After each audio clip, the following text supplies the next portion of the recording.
मित्रांनो नमस्कार, आपला दोस्त शैलेंद्र भांडारकर। आज आम्ही आलो आहे अर्जुनी मोरगावला। या ठिकाणी भव्य शेतकरी आंदोलनाचं तयारी सुरू आहे आणि ह्या आंदोलनाचे जे नेते आहेत, शेतकऱ्यांचे कैवारी ललित भाऊ बाडबुद्धेजी आणि सर्व शेतकरी वर्ग आहे, आपण त्यांच्याकडून विचारून घेऊया की हे आंदोलन कशासाठी आहे आणि कुठपर्यंत आहे। तर भाऊ आपलं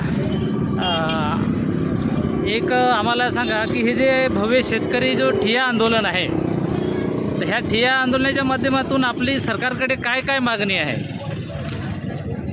धान उत्पादक शेतकरी आज या ठिय्या आंदोलनाच्या माध्यमातून आज आमची मागणी आहे की आमचे उर्वरित शेतकऱ्यांचे धान खरेदी आहे ती शासनाने करावी।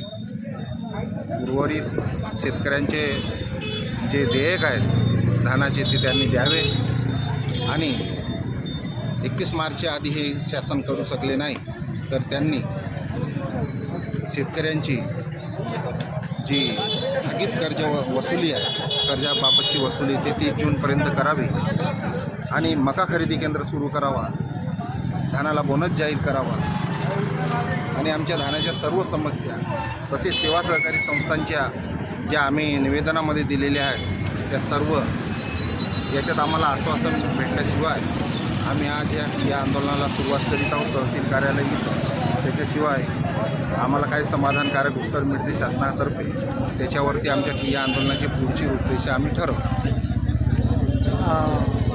आणखी काही सरकारकडे दुसऱ्या मागण्या आहेत का आपल्या? आहेत, जसे आता आमच्या तालुक्यामध्ये हत्ती आलेले आहेत, हत्तींनी खूप शेतकऱ्यांचे नुकसान केलेले आहे।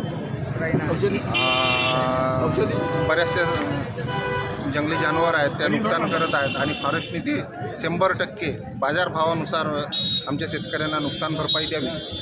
तसेच आज सुरबन मोणगाव येथे एका पेस्टिसाईड कंपनीच्या सिजेंडा कंपनीच्या फवारणीने 50 एकरामध्ये मका मरण पावलेला आहे। त्या शेतकऱ्यांची अजूनपर्यंत नुकसान भरपाई मिळालेली नाही, त्यांना पण नुकसान भरपाई मिळावी असे छोट्या मोठ्या आमचे सर्व आज आम्ही तहसीलदार साहेब तसेच जिल्हा कलेक्टर यांना निवेदन देत आहोत आणि आमच्या या आंदोलनामधून ते आम्ही साध्य करण्याचे आमच्या प्रयत्न। तर मित्रांनो, ह्या ज्या मागण्या आहेत, आमचे जे नेते आहेत ललित भाऊ बाडबुद्धे यांनी आम्हाला सांगितलं आहे की सरकारकडे आमच्या ह्या मागण्या आहेत। तर ह्या मागण्या शेतकऱ्यांच्या रास्त मागण्या आहेत। शेतकऱ्यांच्या प्रति शासनाने उदासीन धोरण न घेता त्यांच्या मागण्यांकडे जातीने लक्ष देऊन त्या सोडवण्याचे प्रयत्न करावे, एवढेच मी आपल्या सर्वांच्या माध्यमातून सरकारला माझ्या निवेदन करत आहे। धन्यवाद। नंतर घेऊ एक बाईट।